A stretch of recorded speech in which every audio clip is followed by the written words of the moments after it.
আসসালামু আলাইকুম রহমতুল্লাহি ওবরকাতুহু।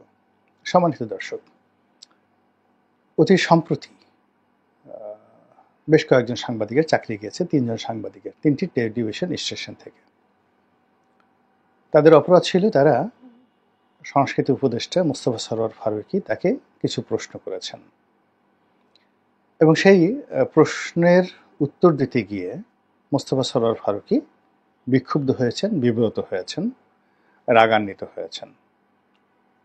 প্রশ্নগুলো সময়ের বিবর্তনে অনেকের কাছে যাকে বলা হয় আপত্তিকর মনে হতে পারে এই সময়টাতে, এবং হওয়াটাই স্বাভাবিক। কিন্তু যে প্রশ্ন করা হয়েছে সে প্রশ্নগুলো খুবই যৌক্তিক এবং সত্য প্রশ্ন।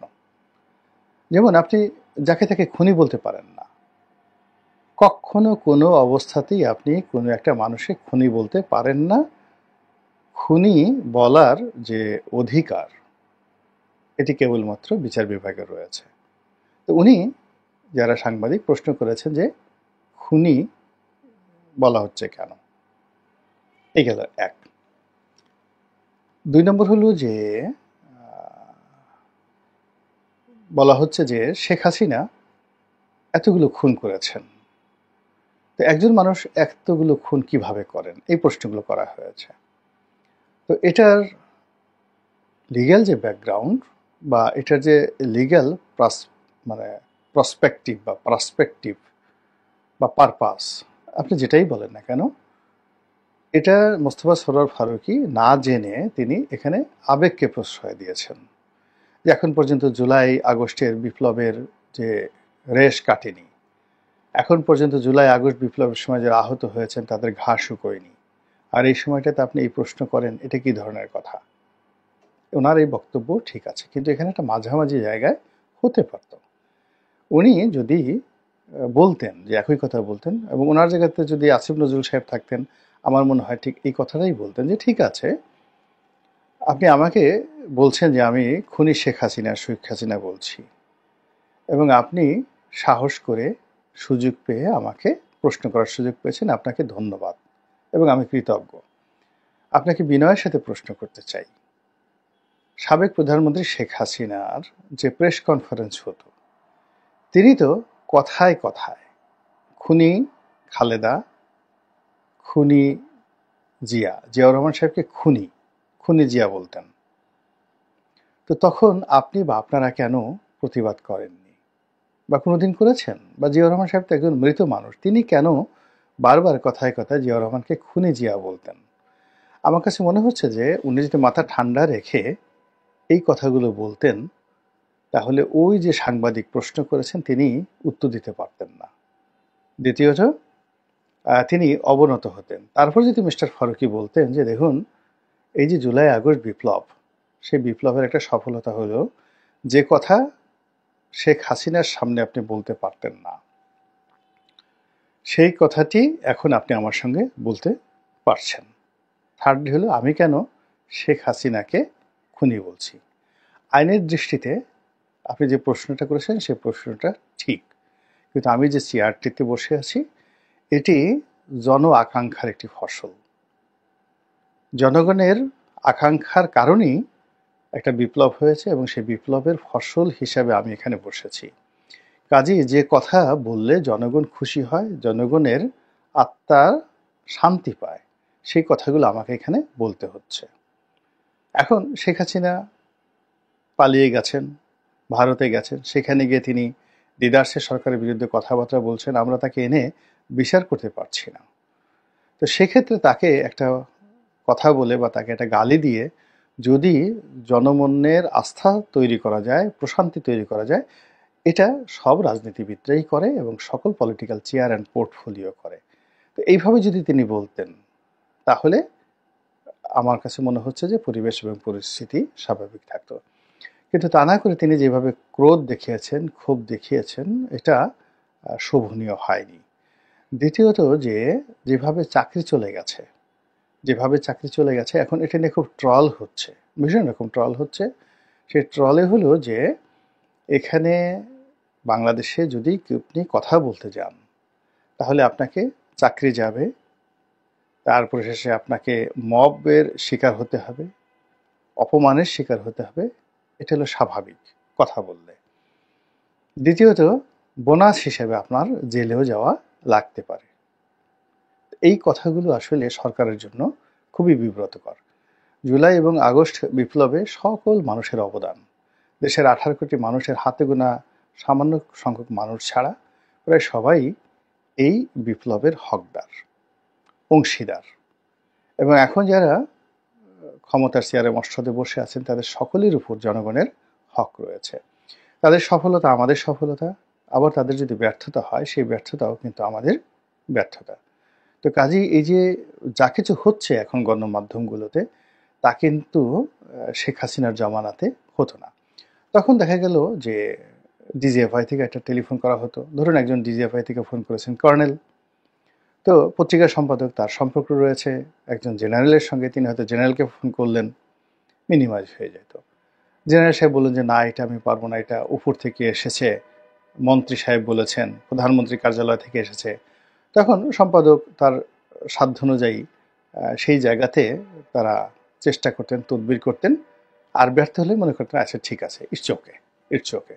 কিন্তু তার মুভ করার যথেষ্ট সুযোগ ছিল। কিন্তু এখন যে অবস্থা হয়ে গেছে যে আপনি যখন কোনো গর্তের মধ্যে পড়ে গেছেন, ওই গর্ত থেকে বেরোনোর আর কোনো উপায় নাই।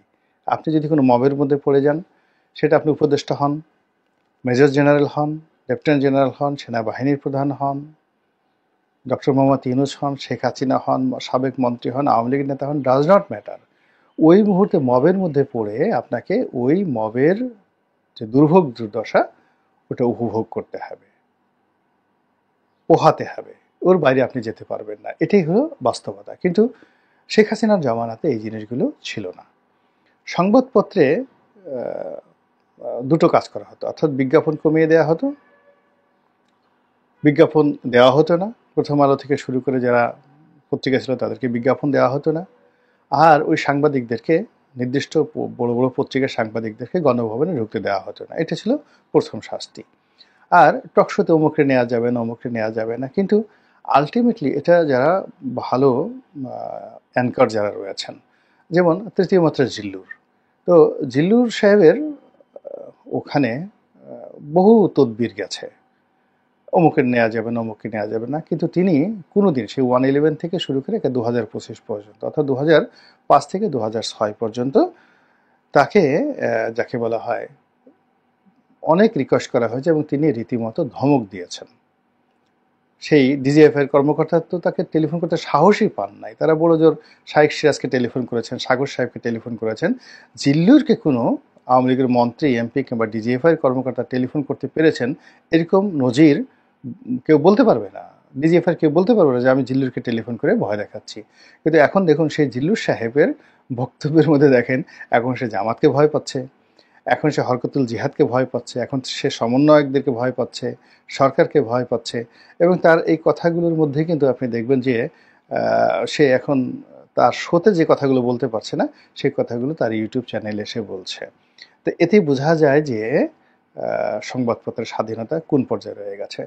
আপনার এই বাংলাদেশে 111-এর পর থেকে এ পর্যন্ত, অর্থাৎ শেখ হাসিনার পুরো জমানাটিতে যদি সবচেয়ে বেশি লড়াই করে থাকে সেটা হলো মানব জমিন। এবং এটাকে ম্যাটেরিয়ালাইজ করার জন্য মতিউর রহমান এবং মানব জমিন, বিশেষ করে 2023 সনটা এবং 2024 সন, পুরো সময়টা যে যুদ্ধ করেছেন, একেবারে রীতিমতো, উনি তো অসুস্থ হয়ে গেছেন, ওনাকে দীর্ঘদিন লন্ডনে থাকতে হয়েছে, ওনার হার্টের উপর প্রবলেম হয়েছে। তো সেইগুলো করেও তিনি একটা ব্যালেন্স রক্ষা করতে পেরেছেন, তার পত্রিকাটা সুন্দরভাবে চলেছে এবং তিনি স্বাধীনভাবে মত প্রকাশ করতে পেরেছেন। এবং তিনি যে সকল যুগান্তকারী রিপোর্ট তিনি করতেন ওই সময়টাতে, সেই রিপোর্টগুলো তিনি এখন এই সময়টাতে করতে পারছেন না। একই কথা নুরুল কবিরের ক্ষেত্রে প্রযোজ্য। এখন বিশেষ করে ধরেন কতগুলো পত্রিকা, আমি নাম বলবো না, 3-4টা পত্রিকা যাদের ঐতিহ্য ছিল, তারা এখন সরকারের রীতিমতো দালাল এবং সমন্বয়কদের দালালে পরিণত হয়ে গেছে।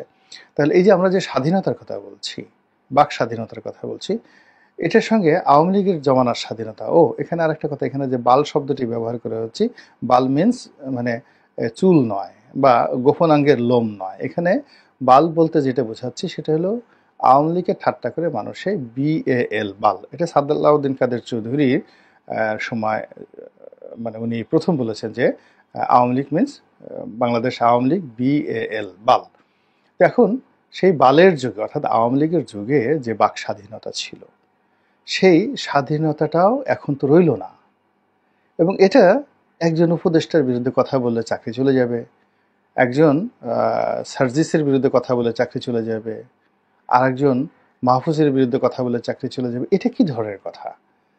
এই জিনিসগুলো তো সাস্টেন করবে না, আলটিমেটলি এগুলো সাস্টেন করবে না। এবং এই জিনিসগুলো আসলে মানে আপনাদেরকে যারা আছেন তাদেরকে দুর্বল করবে, সরকারকে দুর্বল করবে, পুরো প্রশাসন যন্ত্রকে দুর্বল করবে। এবং এর ফাঁকে ফাঁকে ফাঁকে ফাঁকে অনেকগুলো যাকে বলা হয় মুখ তৈরি হয়ে যাবে দেশে বাইরে। কারণ আপনি তো সামাজিক মাধ্যম বন্ধ করতে পারবেন না। আপনি বাংলাদেশে ধরেন যারা বসবাস করেন তাদেরকে আপনি নিয়ন্ত্রণ রাখতে পারবেন, কিন্তু দেশের বাইরে থেকে যারা এই কাজগুলো করছেন তাদেরকে নিয়ন্ত্রণ করতে পারবেন না। ওটা আরও ডেঞ্জারাস হয়ে যাবে পুরো কাজের জন্য। ফলে আমি মনে করি যে যে সকল সাংবাদিকের চাকরিচ্যুতি ঘটেছে তাদেরকে পুনর্বহাল করার জন্য সরকারের পক্ষ থেকে উদ্যোগ নেওয়া উচিত।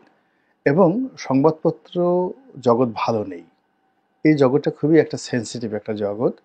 এই জগৎ ভালো না থাকলে বাংলাদেশ ভালো থাকবে না, এই জগৎ ভালো না থাকলে সরকার ভালো থাকবে না। এই সময়টাতে বড় বড় পত্রিকাগুলো আপনি গিয়ে দেখেন, প্রথম আলো, বাংলাদেশ প্রতিদিন, তারপরে সমকাল, যুগান্তর, প্রায় সব পত্রিকাগুলোতেই প্রচণ্ড রকম সমস্যা দেখা দিয়েছে।